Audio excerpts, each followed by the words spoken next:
Next comparison, अगर हम करते हैं अप्रूवल अथॉरिटी, यहाँ पे हाई कोर्ट है अप्रूवल अथॉरिटी, वहाँ पे कौन है? NCLT। ठीक है, अप्रूवल की स्पीड कंपनीज एक्ट 1956 में हाई कोर्ट अप्रूवल करता था, बाद में अप्रूव कौन करने लगा? NCLT। NCLT का मोटिव क्या था कि मतलब चेंज लाई क्यों, NCLT को क्यों दिया? ताकि हमारा जो मर्जर है उसकी स्पीड तेज हो सके, इसी के लिए इन्होंने फास्ट ट्रैक मर्जर्स भी इंट्रोड्यूस करे थे। सो अप्रूवल स्पीड क्या है? Lengthy process with high court, और वहां पे faster with NCLT, and fast track mergers were also there for the small companies. Cross border mergers पहले नहीं अलाउड थे, अब permitted with foreign companies in specified jurisdictions. कुछ जगह पे मना है, बाकी सब जगह अलाउ है। Scheme of arrangements, scheme of arrangements पहले जब कोर्ट अप्रूवल दे रहा था तो स्कीम ऑफ अरेंजमेंट भी हम कोर्ट को ही दे रहे थे, अब NCLT अप्रूवल दे रहा है तो स्कीम भी किसको देंगे? NCLT को ही प्रेजेंट करेंगे scheme of arrangement. Valuation report पहले मैंडेटरी नहीं थी, अब क्या है? मैंडेटरी है, क्योंकि हमने इसका एक फीचर पढ़ा वैल्यूएशन रिपोर्ट और फेयरनेस ओपिनियन वाला, जिसके अकॉर्डिंगली अब हमें क्या करना है? वैल्यूएशन रिपोर्ट सबमिट करनी है। Then minority share holders objection, पहले कोई भी शेयर होल्डर ऑब्जेक्ट कर सकता था, अब अगर हमने पढ़ा कि कोई भी शेयर होल्डर ऑब्जेक्ट कर रहा है तो उसका मिनिमम 10% तो होना ही होना चाहिए शेयर, या फिर अगर कोई क्रेडिटर है तो उसका मिनिमम 5% होना चाहिए टोटल डेट में से आउटस्टैंड, तभी वो ऑब्जेक्ट कर सकता है। Apart from this nobody else can object. Electronic voting पहले अवेलेबल नहीं थी, अब हमने कर दिया ताकि हमारा प्रोसेस क्या हो सके? स्ट्रीमलाइन हो सके। So allowed streamlining approval. Fast track mergers में पहले अवेलेबल नहीं थे, अब फास्ट ट्रैक मर्जर्स होने लग गए। किन के लिए? स्मॉल कंपनीज के लिए और सब्सिडरी, होली और सब्सिडरी कंपनीज के लिए। Role of regional director and official liquidator पहले किसके लिए था? ओपिनियंस वगैरह देने के लिए था कि कुछ गलत ना हो, अब इनका क्या हो गया? रोल बहुत कम हो गया, अब इनका रोल नहीं है। ठीक है, तो ये हमने कंपनीज एक्ट 2013 के अकॉर्डिंग 1996 के अकॉर्डिंग पढ़े। Now next is our SEBI take over code. अब देखो, सेबी ने बेसिकली बहुत सारी चीजें करी, क्यों? क्योंकि अल्टीमेटली उसका काम यही था कि जो भी मेरे शेयर होल्डर्स हैं उनका इंटरेस्ट मैं किसी भी तरीके से क्या करूं? प्रोटेक्ट करके रखूं। उनका मेन रोल ही यही था कि मैं क्या करूं? प्रोटेक्ट करके रखूं इंटरेस्ट। सो यहाँ पे भी सेबी ने यही किया, क्योंकि अल्टीमेटली क्या हो रहा है? इन्वेस्टर्स बदल रहे हैं।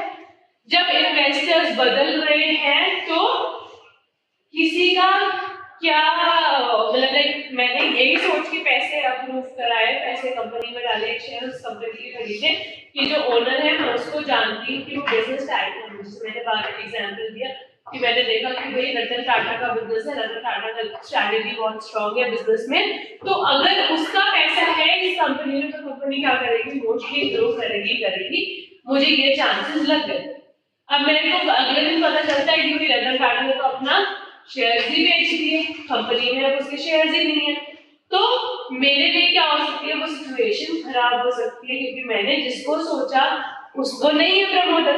अब क्या होगा? अब ऐसा एक मैं तो नहीं जिसने सिर्फ रतन टाटा के मुझसे पैसे डाले, मेरे जैसे 20 लोग, 50 लोग, 100 लोग और लोग जिन्होंने डाले होंगे। अब जैसे ही रतन टाटा ने अपना स्टेक बेचा, हमने क्या करा? अपना भी स्टेक बेचना शुरू कर दिया, क्योंकि हमने जिसकी वजह से खरीदा था वो बिजनेस में नहीं। अब सब अगर अपने शेयर्स बेच रहे हैं तो क्या हो रहा है? शेयर्स की डिमांड क्या, प्राइस क्या हो जाएगा? कम हो जाएगा, क्योंकि डिमांड तो है नहीं, आप सप्लाई बेच जा रहे हैं। तो जब आप अपने इतने शेयर्स बेच रहे हैं तो शेयर होल्डर्स के स्टॉक को लॉस, इंटरेस्ट को क्या हो रहा है? लॉस हो रहा है, शेयर होल्डर्स का इंटरेस्ट खराब जा रहा है। सेबी क्या कर रहा है? यही कोशिश कर रहा है कि किसी का इंटरेस्ट क्या हो? प्रमोट हो, बचे इंटरेस्ट, वो उनको बेटरमेंट के लिए है, नुकसान दिखाने के लिए नहीं है सेबी। तो इसीलिए सेबी ने अपना टेक ओवर कोड बनाया। क्या है वो टेक ओवर कोड? अगर आपका बेसिकली एक कंपनी में 25% से ज्यादा का शेयर है, अगर आपका क्या है कंपनी में 25% से ज्यादा का शेयर है या खरीदना चाहते हैं, तो आपको क्या करना पड़ेगा? 26% ओपन ऑफर देना पड़ेगा। 26% शेयर्स का क्या देना पड़ेगा? ओपन ऑफर देना पड़ेगा, जिसमें आपको ये 26% के शेयर्स जनरल पब्लिक से खरीदने पड़ेंगे। आपको डिस्क्लोज करना पड़ेगा कि मैं क्या कर रहा हूँ, मैं अपना शेयर यहाँ पे मतलब मैं इस कंपनी को एक्वायर करने वाला हूँ। एक ने डिस्क्लोज किया कि भाई मैं बेच रहा हूँ, दूसरे ने डिस्क्लोज किया कि मैं क्या कर रहा हूँ, इस कंपनी का खरीदने वाला हूँ शेयर। तो डायरेक्टली मुझे क्या करना पड़ेगा? 25% तो मैंने मेन शेयर होल्डर जो कंपनी के है, मेजर स्टेक होल्डर, उनसे खरीदा। अगर लेकिन मैंने उनसे 25% खरीदा है तो क्या करना पड़ेगा? 26% बाकी किससे खरीदना पड़ेगा? जनरल पर्सन से, जो स्टॉक मार्केट में जाके जनरल ऑफर दे सकते हो लोगों को और उनसे वो सामान खरीद सकते हो 26% का। इससे क्या होगा कि जिसको बेचना है कि भाई रतन टाटा नहीं है मेरी कंपनी में, तो मुझे बेचना है इस कंपनी के शेयर्स को, तो वो 26% अपना क्या कर सकते हैं? बेच सकते हैं। अब ये 26% क्यों आया? क्योंकि यहाँ पे मिनिमम लिमिट कितनी थी? 25 प्लस 26 कितना हो गया? तो अब आपका 51% स्टेक कंपनी में बन गया, तो अब आप क्या हो गए? कंपनी के मेन ओनर हो गए, क्योंकि अब आपका स्टेक कंपनी में ज्यादा हो गया, तो मेजॉरिटी शेयर होल्डर आप हो गए। तो अगर आपको मेजॉरिटी स्टेक होल्डर बनना है तो 26% कहां से लेना पड़ेगा? जनरल पब्लिक से लेना, जिनके पास कंपनी के शेयर्स हैं। ठीक है। अपार्ट फ्रॉम दैट एक और आता है क्रीपिंग। क्रीपिंग स्ट्रैटेजी में क्या होता है? क्रीपिंग स्ट्रैटेजी में कि अगर आपका 25 से 75% तक का स्टेक है कंपनी में, 25 से 75% के बीच में आपका कितना भी स्टेक हो सकता है कंपनी में।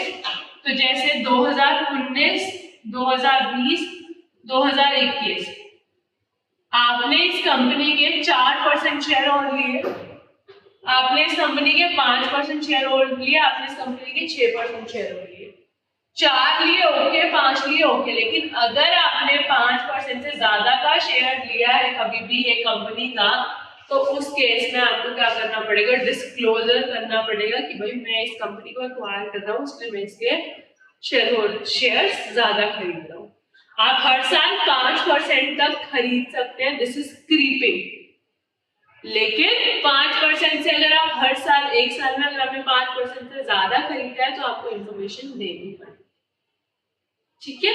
अगर सेबी बिना ये डिस्क्लोजर करे इंफॉर्मेशन दे देता तो किसी को पता ही नहीं चलता कि भाई कंपनी के ओनर बदल गए हैं, क्योंकि डिस्क्लोजर अगर नहीं आएगा तो हमें क्या पता कि किसने कंपनी बेच दिया कुछ है। तो वो इंफॉर्मेशन देने के लिए सेबी ने डिस्क्लोजर्स के लिए ये सारी चीजें करवा रखी है। तो एक है हमारी नॉर्मल स्ट्रैटेजी, जिसमें 25% खरीदना तो 26% खरीदना पड़ेगा। सेकंड, अगर आपका पहले से ही 25 से 75% है और आप धीरे धीरे और खरीदना चाहते हैं, क्रीपिंग लाइक अर्थ वॉर्म वगैरह चल रहे हैं कि धीरे धीरे लेंगे पहुंचना चाहते हैं, कंपनी को एक्वायर करना चाहते हैं, तो आप हर साल अगर 5% तक खरीद रहे हो तो ओके है, 5% से ज्यादा जा रहे हो तो क्या करना पड़ेगा? इन्फॉर्मेशन देनी पड़ेगी, प्रोवाइड करनी पड़ेगी। सुबह में से अगर कोई पर्सन धीरे-धीरे शेयर्स खरीदता जा रहा है और एक पॉइंट पर आकर उसे डिस्क्लोज भी करना पड़ रहा है, बट जो करंट ओनर है वो नहीं है रेडी उसको एक्वायर करने देने के लिए, तो उस केस में वही ना, उनको प्रोटेक्ट कैसे करना है खुद को, वो क्या स्ट्रैटेजी है कि वो अपना मतलब मार्केट में शेयर्स ही नहीं देंगे, अपने खुद के शेयर्स को बाय बैक कर लेंगे कि बेचेंगे ही नहीं अपने शेयर होल्डर्स को, इस तरीके से रोक सकते हैं। वही ये हो गया कि एक तरीके से आपको जबरदस्ती एक्वायर किया जा रहा है धीरे धीरे, क्योंकि ये राइवल कंपनीज करती है। ऐसी सिचुएशन में राइवल कंपनीज आती है, तो बेसिकली आपके स्टेक को जबरदस्ती खरीदना चाह रही है, तो उस केस में कंपनी के पास यही ओपिनियन है कि वो जनरल पब्लिक से ही अपने शेयर को वापस लेने की कुछ स्ट्रैटेजीज बनाती है। इसलिए उनके पास एक अच्छा सेफ साइड है। हां, ये राइवल वाला 20 में ये दो केस है कि राइवल वाला एक दो में बता रही।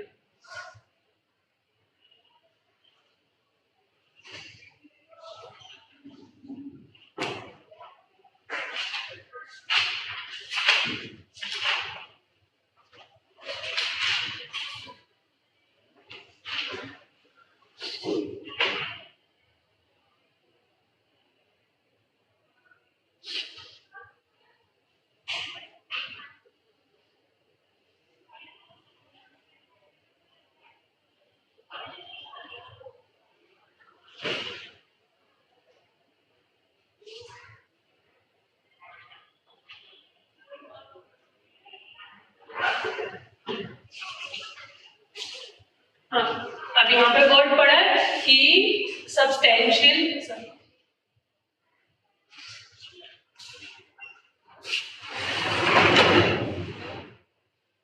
सब्सटेंशियल का मतलब क्या होता है? बहुत लार्ज क्वांटिटी में कोई भी चीज खरीदना।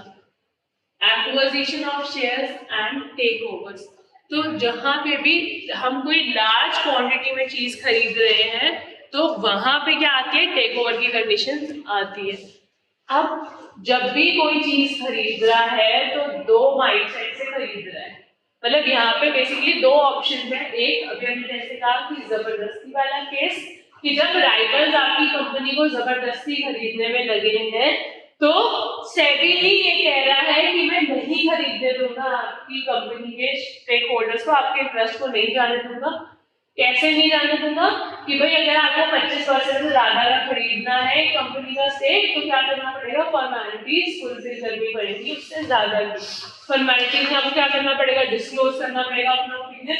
तो उस टाइम पे अगर सामने वाला चाहता है संभलना तो वो अपने आप को बायबैक करके किसी तरीके से प्रोटेक्ट कर लेगा, उसको वो टाइम पीरियड दे रखा है। सेकेंड केस, जब प्रमोटर्स जो होते हैं कंपनी के, जिन्होंने स्टार्ट किया होता है कंपनी को, जब वो खुद क्या करना चाहते हैं? कंपनी से आप निकलना चाहते हैं, तो उस टाइम पे वो अपना एक लार्ज स्टेक क्या कर रहे हैं? बेच रहे हैं। तो इन दो तरीके से हमारा क्या होता है? बेसिकली मर्जर्स वगैरह होते हैं लिस्टेड कंपनी के। So, SEBI Takeover Code 2011, formerly known as Substantial Acquisition of Shares and Takeovers Regulations 2011, governs the process of substantial acquisition of shares. किस का शेयर्स है? चाहे वहां पे वो शेयर्स जा रहे हैं, वोटिंग राइट्स जा रहे हैं, किसी के वोटिंग राइट भी जा सकते हैं कि मतलब पहले मेरे पास था वो कंट्रोल भी किसी और के पास हो गया तो कंट्रोल भी जा सकते हैं over the listed companies in India. Then इस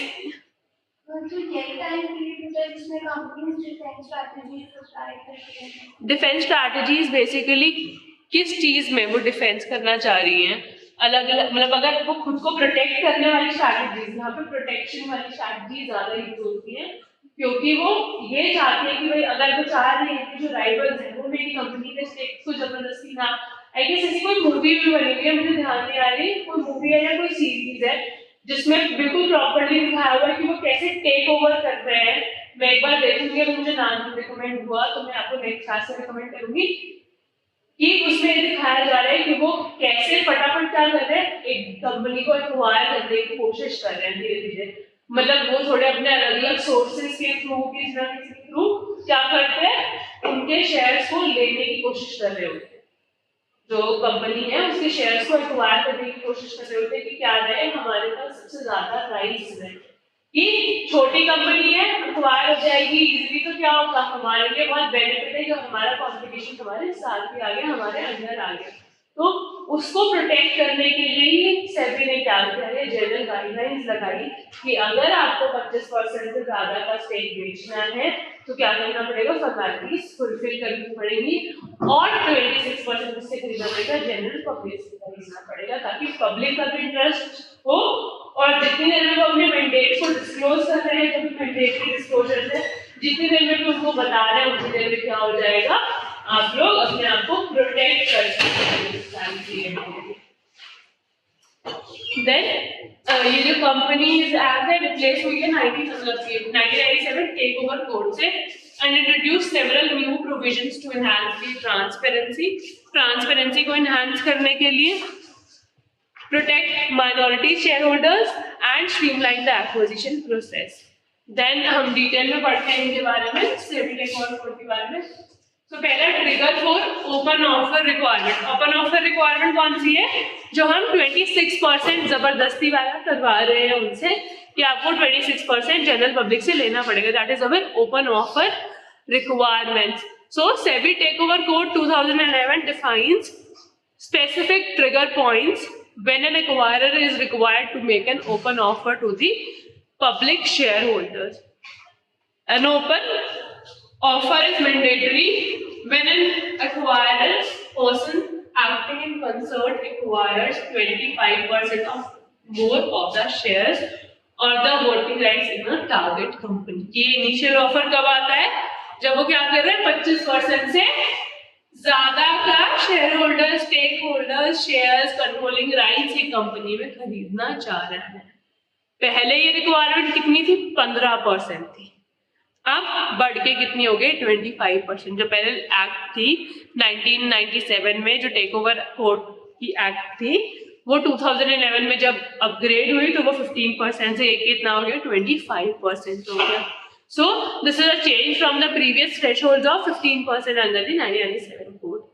Then creeping acquisition, जैसे अभी हमने creeping वाला ये करा कि अगर 25% से 75% तक है आपका, तो आप उस केस में 5% से अगर ज्यादा खरीद रहे हो तो आपको डिस्क्लोजर देना पड़ेगा। So after crossing the 25% thresholds, an acquirer can purchase up to an additional of 5% of the shares of the voting rights in a financial year, provided they do not breach the 75% shareholding mark, which is maximum allowed for the public companies. Then change of the control trigger. An open offer is also required when there is a change in the control of the target company. Like management change हो रही है, regardless of the percentage of the shares or the voting rights acquired. Control is defined as a right to appoint the majority of the directors, control management or the policy decisions. कि यहाँ पे shares वगैरह का number नहीं change हो रहा है, but क्या चेंज हो रहा है? कंट्रोल चेंज हो रहा है, मैनेजमेंट बेसिकली चेंज हो रही है। देन ओपन ऑफर साइज, अभी हमने पढ़ लिया कि ओपन ऑफर साइज कितना होना चाहिए? 26% होना चाहिए। क्यों? क्योंकि 25% मिनिमम कंडीशन थी और 26% करके 51% तक total amount. So the SEBI Takeover Code 2011 mandates that an acquirer must make an open offer to the public shareholders when they trigger an acquisition. The size of the open offer must be 26% of the total shares. The open offer should be for at least 26% of the total shares of the target company, thereby ensuring that minority shareholders have the opportunity to exit if they wish to do so. कि जो minority shareholders हैं, क्योंकि open offer किसको दिया जा रहा है? minority shareholders कोई जनरल पब्लिक कोई जिन्होंने कंपनी में अप्लाई कर रखा है। कि मैंने कहा कि मैंने ये सोच के अप्लाई किया था कि कंपनी रतन टाटा की है। अब रतन टाटा अगर अपना शेयर बेच रहा है और कोई और उसे एक्वायर कर रहा है, जो मैं नहीं चाहती कि भाई मुझे नहीं पता इसका, ये तो नया बिजनेसमैन है, क्या पता हैंडल कर पाएगा नहीं कर पाएगा बिजनेस को, तो मुझे तो अपना शेयर होल्डर्स बेचने, मतलब मुझे तो अपना शेयर्स बेचने हैं। तो अगर ये सोच के सब शेयर्स बेच देंगे तो प्राइसेस कम हो जाएंगे एकदम कंपनी के, तो वो वाली सिचुएशन से बचने के लिए क्या करते हैं? पहले उन्हीं को ही देते हैं कि आपको 26% जनरल पब्लिक को एक्वायर करना पड़ेगा, जिससे क्या होगा? जो लोग बेचना चाह रहे हैं कि they have the opportunity to exit if they wish to do so, कि 26% में वो लोग अपना शेयर बेच देंगे अगर उनको बेचना होगा तो। The requirement of a 26% open offer size was increased from the earlier 20%. जैसे पहले उसकी 15% थी, 25% हो गई थी, इसकी पहले 20% थी, अब 26% हो गई थी। To offer better exit opportunities to the minority shareholders, कि पहले सिर्फ 20% शेयर होल्डर्स बाहर जा सकते थे, अब 26% शेयर होल्डर्स बाहर जा सकते, तो माइनॉरिटी शेयर होल्डर्स क्या हो गया? उनको बेनिफिट हो गया, अब ज्यादा लोग जा सकते हैं। Pricing mechanism for the open offer. Pricing mechanism क्या रहेगा ओपन ऑफर के लिए?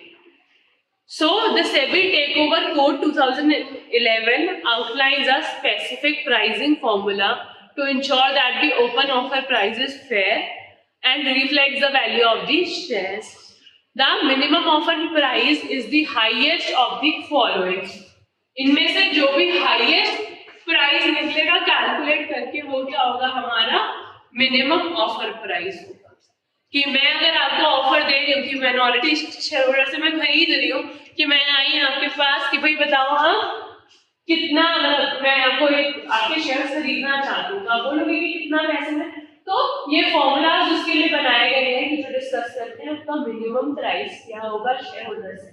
तो ये जो फॉर्मूलाज कैलकुलेट करेंगे इसमें से जो सा भी हाईएस्ट प्राइस होगा that will be the minimum offer price. आपको मिनिमम रखेंगे, आपको अगर लग रहा है कि सामने वाला कन्वेंस नहीं है, आपको अपना 26% पूरा करना है। अगर फॉर एग्जाम्पल आपका 20% तक पूरा हो गया, 6% बच गया, तो अभी आप 45% के शेयर होल्डर हो कंपनी में, आपको चाहिए कि भाई मैं पूरा 51 हो जाऊँ, मेजर शेयर होल्डर मैं ही बन जाऊँ कंपनी का, तो आप उस केस में अपना ऑफर से ज्यादा भी प्राइस दे सकते हैं, जो आपने मिनिमम प्राइस यहाँ पे सेट हुआ था। अब मिनिमम प्राइस कैसे आता है? The average of the weekly high and low prices of the share during the 26 weeks preceding the public announcement. Public announcement से पहले का जो 26 वीकली हाई और लो प्राइसेस था उनका एवरेज निकाल दिया। ठीक है, पहले का अनाउंसमेंट के पहले की बात हो रही है यहाँ पे। क्यों अनाउंसमेंट से पहले की बात हो रही है? प्रीसीडिंग द अनाउंसमेंट क्यों टाइम पीरियड लिया यहाँ पे?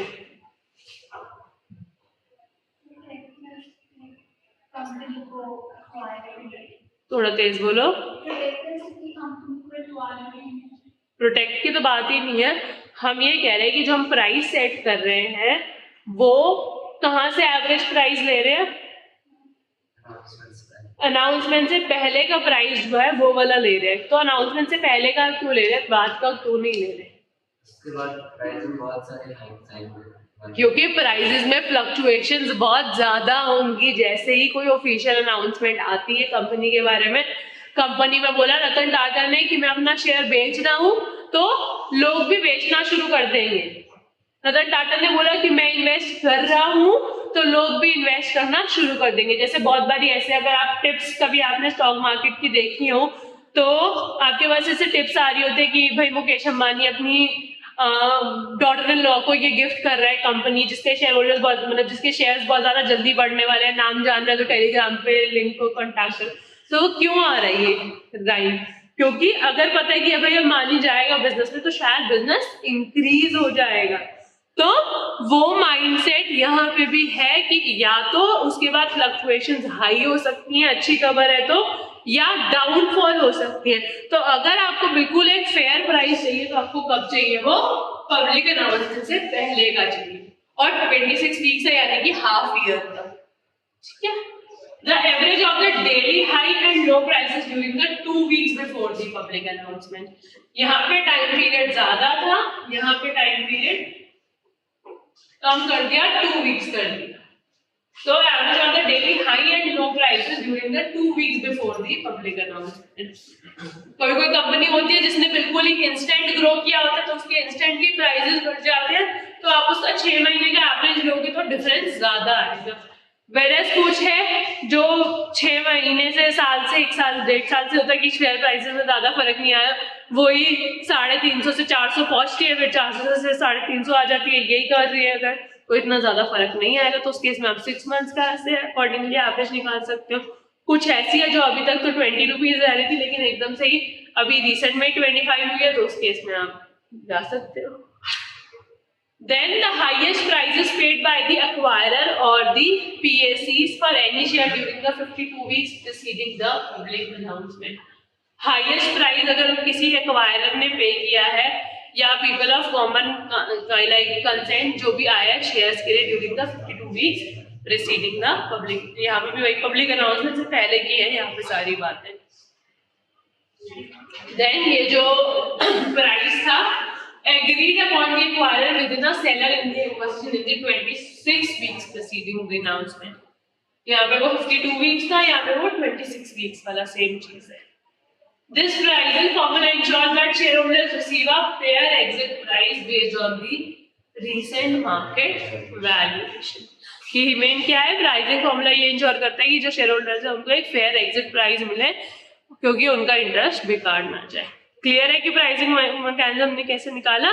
सारा का सारा ये ध्यान रखना है कि पब्लिक अनाउंसमेंट से पहले का है, और आप खुद से एक नोट बनाकर लिख भी सकते हैं अगर ऐसा कुछ पूछ रहे हैं आपसे कि all everything every like formula is having a common thing that is price before the preceding public announcement, and the reason being is this कि ultimately the fluctuations are high after the announcement. It can be upwards or it can be downwards, but there are fluctuations which may not give a true or fair picture of the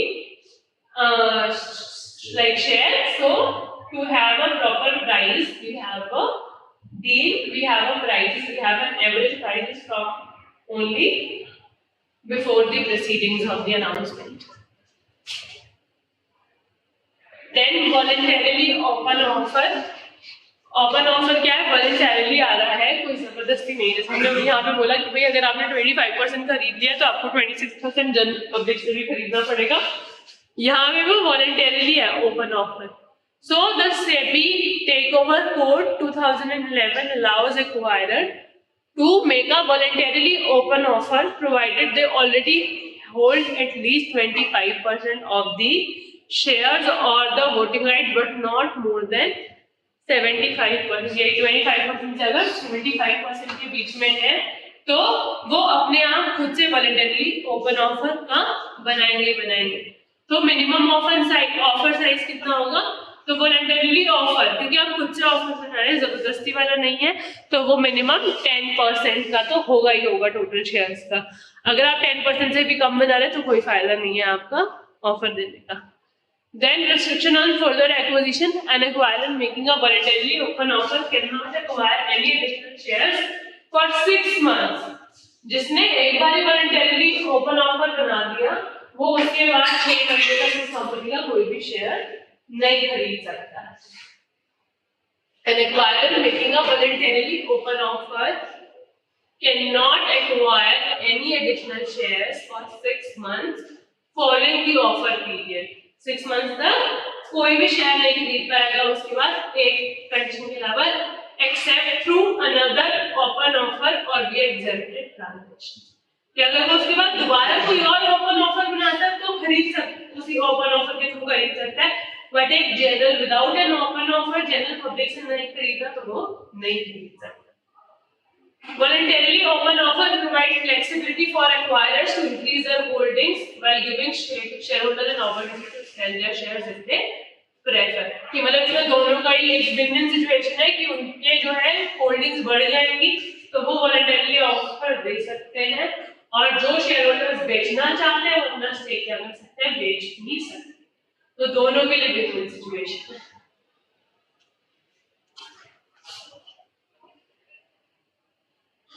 Then exemption from the open offer requirement, क्या exemptions हैं हमारी open offer requirement से? So transfers between the promoters and PACs can be exempt if they are within the prescribed limits। अगर prescribed limits में नहीं है तो transfers क्या हो सकते हैं, रोक सकते हैं। लिमिट्स क्या है हमारे, जैसे 5% था कि डिस्क्लोज करें बिना 5% से ज्यादा नहीं खरीद सकते, अगर आपको 26% है तो 26% आपका ओपन ऑफर की लिमिट थी, तो 25% आपकी पहले स्टार्टिंग की लिमिट थी। तो जो लिमिट्स हैं यहाँ पे लगी हुई हैं, आप उससे ज्यादा बियॉन्ड जाओगे तो वो ट्रांसफर कैंसिल हो जाएगा। लेकिन जो ओपन वॉलंटरी ऑफर था उसमें वो 6 मंथ्स वाला पार्ट नहीं मेंशन नहीं मेंशन, तो कोई बात नहीं, आप इसमें से एक्स्ट्रा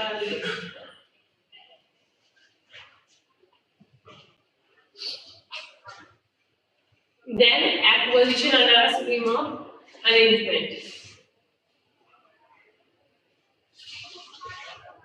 वॉलंटरी वाले में 6 मंथ्स के तक आप कोई वो शेयर नहीं खरीद सकते, वो वाला पार्ट कैसे कि 6 मंथ्स तक कोई एक्शन नहीं, बाकी सारे पार्ट सेम है।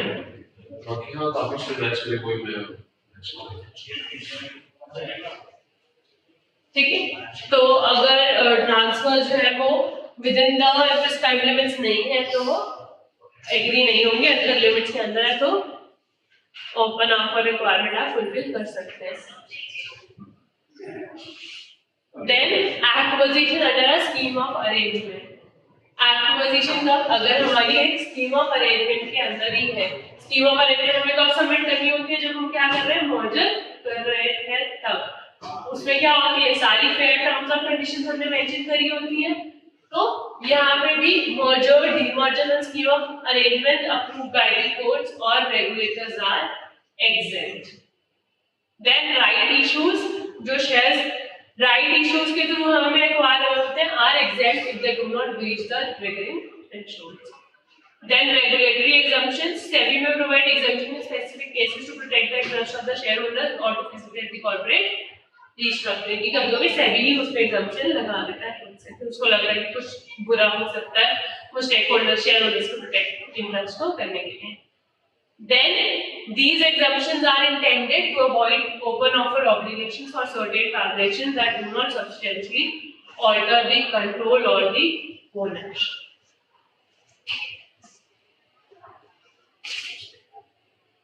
देन हमारी मैंडेटरी डिस्क्लोजर रिक्वायरमेंट्स क्या क्या है इसमें कि हमें क्या क्या चीजें डिस्क्लोज करनी पड़ेंगी। सो अगर मैं 5% से ज्यादा का शेयर एक्वायर कर रहा हूँ तो मुझे सेबी को या स्टॉक एक्सचेंज को इन्फॉर्मेशन देनी पड़ेगी। इनिशियल डिस्क्लोजर कैसे देंगे? 5% का शेयर होल्डर, मतलब 5% सबसे पहले खरीद कि मैंने 5% खरीदा ना, कि अगर हम कोई घर खरीदना है तो हम एक मिनिमम अमाउंट पे करते हैं जिसको हम ब्याज बोलते हैं कि हमें वो पकड़ाना है। तो ऐसे ही यहाँ पे as a token of token of merger हमें आगे क्या करना पड़ेगा, मिनिमम पहला 5% खरीदना पड़ेगा। फिर डिस्क्लोजर आप कैसे देते हो? 2% से ज्यादा खरीद। फिर अगर आपने 2% से कम खरीदा तो डिस्क्लोजर नहीं देना पड़ेगा, लेकिन जब आपने जैसे जैसे 2% से ज्यादा तक खरीदा तो आपको क्या करना पड़ेगा? हर बारी 2% का डिस्क्लोजर देना पड़ेगा। सो इनिशियल डिस्क्लोजर क्या है? व्हेन एन एक्वायरर और पर्सन और जो भी हमारा कंसर्न पर्सन है वो रीच करता है 5% share holders in a target company, they must disclose to the SEBI and the stock exchange कि आपका शेयर होल्डर एक कंपनी में 5% से ज्यादा कम गया तो आपको सेबी और स्टॉक एक्सचेंज को बताना पड़ेगा। और कॉन्टिन्यूअल डिस्क्लोजर्स देने पड़ेंगे कब? हर 2% जब भी आप ऐड कर रहे हैं। तो आपने 1.5% खरीदा है, आपको नहीं डिस्क्लोज करना, लेकिन पहली बारी में 5% पे डिस्क्लोज करना है, फिर हर 2% पे और डिस्क्लोज करना है कि भाई मैंने खरीद लिया है। So after crossing the 5% thresholds, any acquisition or disposal of 2% or more must be disclosed within the 2 working days. 2 working days में ही disclose करना, time period भी mention है। Annual disclosures, promoters and PACs must disclose their total shareholding annually. Annually भी उन्हें disclose करना पड़ेगा अगर उनका ऐसा कोई interest है तो। These disclosures ensure that changes in the significant shareholdings are promptly communicated to the public, promoting transparency. कि जैसे ही ऐसा कुछ नोटिस उनके पास भी आता है वो अपनी वेबसाइट पे भी मैंडेट कर देता है ताकि लोगों तक भी इंफॉर्मेशन पहुंचती है। तो क्लियर है? मैंने जैसे ही कंपनी का 5% क्रॉस कर लिया, एक कंपनी के 1 लाख के शेयर थे, मैंने जैसे ही 1 लाख का हो गया 5,000, जैसे मैंने जैसे ही उस कंपनी के 5,000 शेयर ले लिए, मुझे क्या करना पड़ेगा? डिस्क्लोज करना पड़ेगा। अब मैंने 2% और लिए, यानी कि मैंने 2,000 और लिए, तो मुझे फिर से डिस्क्लोजर देना पड़ेगा। फिर मैंने 2,000 और लिए, मुझे फिर से डिस्क्लोजर देना पड़ेगा। अगर मैंने 1,500 लिए तो नहीं देना। मैं 1,500 करके ले सकती हूँ। अगर मुझे कोई ऐसी स्ट्रैटेजी बनानी है जिसमें मैं नहीं डिस्क्लोज करना चाहती, एक कोई क्रीपिंग वाली स्ट्रैटेजी में फुलफिल कर रही हूँ, तो उस केस में मैं इतना कम करके ले सकती हूँ। बट जहां मैंने एक साथ 2% से ज्यादा ले लिए तो I need to give that information.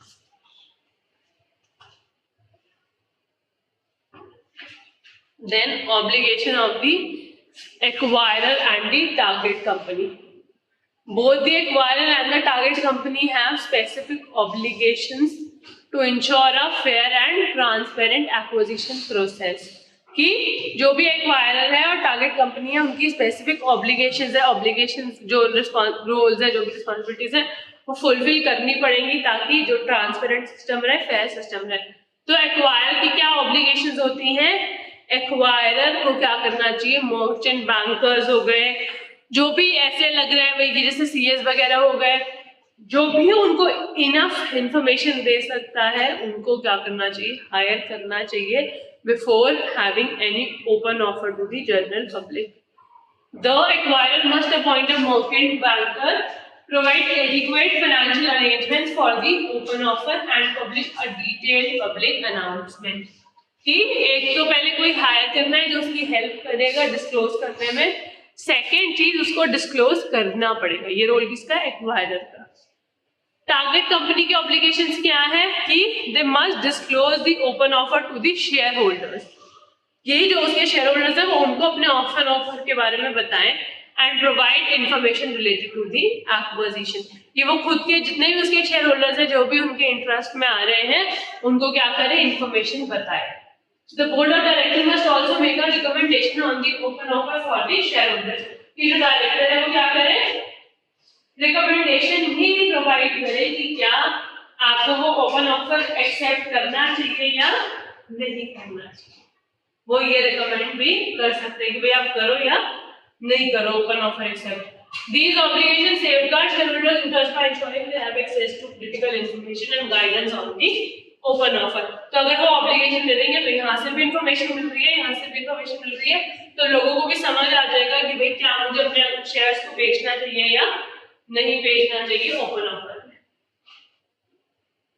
Then process and timelines. So they have the set timelines for various offers कि लाइक टाइमलाइन फिक्स है कि किसी को अगर मीटिंग हुई है, किसी को अगर ऑब्जेक्शन है तो 30 डेज में रेज कर सकता है।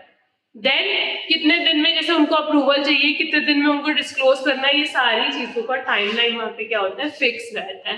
So public announcement, the acquirer must make a public announcement of the open offer when the trigger point is reached. जैसे ही हमें जितना लग रहा था कि हमें खरीदना है, अगर हम उस पॉइंट पे पहुंच रहे हैं तो वैसे ही क्या करना पड़ेगा, जैसे ही मैंने 25% खरीद लिया वैसे ही मुझे क्या करना पड़ेगा, डिस्क्लोज करना पड़ेगा जैसे ही मेरा ट्रिगर पॉइंट रीच हो गया। ट्रिगर पॉइंट मतलब जहां के बाद मैं क्या कर सकती हूँ, खतरा बन सकती हूँ। अब तो वो ट्रिगर पॉइंट जहाँ पे आ गया, जहाँ से मैं उनको परेशान कर सकती हूँ, जहाँ से मैं उनकी कंपनी को एक्वायर कर सकती हूँ, उस पॉइंट पे आते ही मुझे क्या करना पड़ेगा, डिस्क्लोज करना पड़ेगा। Detailed public statement, public statement को वही with in 5 days of the public announcement, 5 दिन के अंदर अंदर जब आपने पब्लिक अनाउंसमेंट कर दी कि मैं कंपनी को खरीद रहा हूँ, the acquirer must release a detailed public statement which includes offer price, justification and financial arrangements. ये उसमें सब कुछ इंक्लूड होगा कि कौन सा ऑफर प्राइस है जो आप लोगों को दे रहे हो शेयर्स के लिए, देन क्या जस्टिफिकेशन है कि भाई आप क्यों ये कंपनी को एक्वायर कर रहे हो, कहाँ लेके जाओगे, किसी के लिए बेनिफिट है, मोनोपोली तो नहीं क्रिएट हो गई, ये सारी आपको जस्टिफिकेशंस भी पब्लिक स्टेटमेंट में ऐड करनी पड़ेंगी। And then financial arrangements also कि आपने पैसा कहाँ से रेज किया है, आप लोगों को किस तरीके से दे रहे हो, आप कंपनी के आगे चलाने का इरादा क्या है। इससे क्या होगा कि अगर मुझे पता है कि सामने वाले ने लोन लिया है या कुछ बहुत हाई कॉस्ट जा रही है उसकी, किस तरीके से वो कॉस्ट बियर कर रहा है, क्या वो कंपनी का उसका खुद का पैसा, ऐसा तो नहीं है कि शॉर्ट टर्म लोन्स है तो वो कंपनी से निकाल के चला जाएगा, दोबारा कंपनी सेल आउट कर देगा, कंपनी सस्टेन कर पाएगी नहीं कर पाएगी। तो जो भी फाइनेंशियल अरेंजमेंट्स हैं विद इन द फर्म को डिस्क्लोज करने पड़ेंगे। Filing with the SEBI within 5 working days of the public statement. पहले 5 दिन के अंदर अंदर अनाउंसमेंट की आपको पब्लिक स्टेटमेंट करनी थी, अब जैसे ही 5 दिन हो जाएंगे पब्लिक स्टेटमेंट को, तो draft offer letter is submitted to the SEBI for the review. ये एक लेटर देना पड़ेगा मिस पी को, वही जैसे ऊपर जो लेटर्स बना रखे हैं स्टेटमेंट्स के अकॉर्डिंग, यहाँ पे भी उनके लिए भी और सारी चीजें के साथ साथ लेटर बना देंगे। देन सेबी कमेंट्स, जो हमने सेबी के लिए दिया रिव्यू के लिए लेटर, वो सेबी उस पे कमेंट करेगा विद इन 3 डेज कि ऐसा कर लो, ऐसा होना चाहिए। Open offer commencement, the offer must open within 12 working days of SEBI commence and it remains open for the 10 working days। कि जो आपने ओपन ऑफर देना है 26% के लिए लोगों को, वो विद इन 12 वर्किंग डेज में दे दो, जैसे सेबी ने आपको रिव्यू करके कमेंट करके दे दिया। 15 दिन बाद सेबी ने रिव्यू करके दिया, मैंने 15 दिन के बाद जैसे जिस दिन से रिव्यू किया उस दिन के बाद से 12 दिन क्या कर सकते हो, ओपन ऑफर आपको करना पड़ेगा सेटअप, और उसके 10 दिन के अंदर अंदर लोगों को क्या करना पड़ेगा, जो भी इंटरेस्टेड है वो 10 डेज के अंदर अंदर अपने शेयर्स को बेच देंगे, तो ये 10 दिन तक ओपन रहेगा। Then completion acquisition and payment to the share holder should be completed with 10 days of the closing. जब ऑफर क्लोज हो उसके 10 डेज में क्या होना चाहिए, पेमेंट क्लियर हो जानी चाहिए। The structured timeline provides a clear framework for the acquirers and ensures timely acquisition for the open offer। ये ओपन ऑफर जो है वो टाइमली एग्जीक्यूट हो गया। देन पेनाल्टीज, अगर आप नहीं कर पाते हैं तो आपने जो कॉम्प्लायंसेस बनाए थे, जो जितने आपको पैसे दे रहे थे सब कुछ करना था, अगर वो आप नहीं दे पाते तो failure to comply with the SEBI takeover code can lead to severe consequences including monetary penalties, disgorgement orders and restrictions on further acquisitions। तो सेबी में impose monetary penalties, monetary policies को like penalties लगा सकते हैं, फाइन आपको कुछ पे करना पड़ सकता है, which is like 1% of the net worth around। Then acquirers may be required to disgorge or return the profits made from the non-compliant acquisition। कि अगर आपने कोई प्रॉफिट अर्न कर लिया इस ड्यूरिंग में जब आपने, लेकिन आपका अभी कंसेंट पूरा नहीं हो पाया, काम पर फॉर्मेलिटीज नहीं हुई थी, तो अगर कोई प्रॉफिट अर्न किया है तो वो क्या करना पड़ेगा, रिफंड करना पड़ेगा. एंड सेबी में restrict requires from making further acquisitions for a specified period कि आप एक टाइम लिमिट तक दोबारा नहीं कर सकते like requirement. So penalties in short complaint with the court. तो पेनल्टीज होंगी तो वही होगा कि फुलफिल हो पाएगा, नहीं पेनल्टीज होंगी तो लोग जो भी इंफॉर्मेशन भी डाल सकते हैं बिना अरेंजमेंट्स के रेडी भी हो सकते हैं. ठीक है, this was all about the SEBI take over. कोई डाउट है इसमें?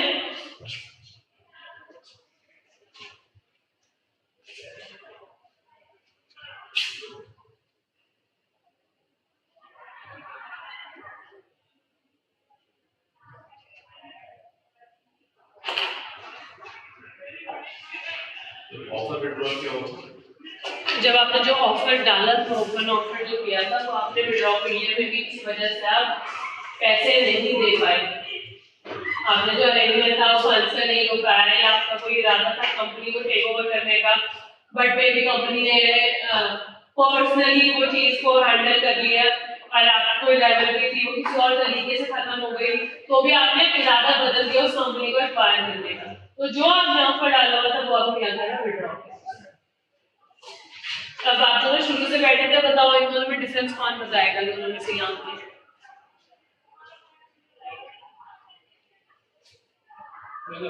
जो कंपनी सेट है वो हाई कोर्ट यहाँ पे था, थोड़ा सा कॉन्फिडेंस भी बिल्ड करना है, सिर्फ पढ़ने से नहीं होगा.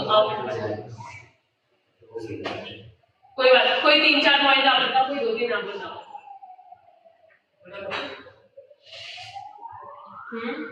कंपनी का क्लाइंट हाँ जाओ.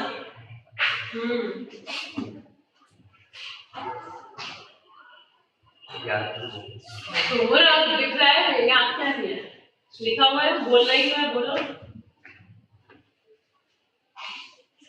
कंपनी तक 1956 में हाई कोर्ट से अप्रूवल लेनी पड़ती है एंड किस चीज के लिए? मर्जर नोटिफिकेशन के लिए. एंड कंपनी एक्ट 2013 में एनसीएलटी से अप्रूवल लेनी पड़ती है. यहाँ पे क्रॉस बॉर्डर पर से अलाउड नहीं है, यहाँ पे अलाउड है कंपनी एक्ट 2013 में.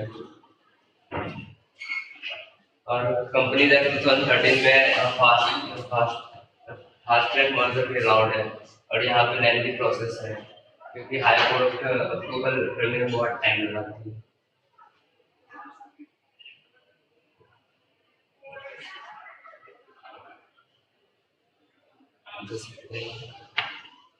जाओ बेटा, अभी कोई भी 2-3 पॉइंट एक्सप्लेन करो.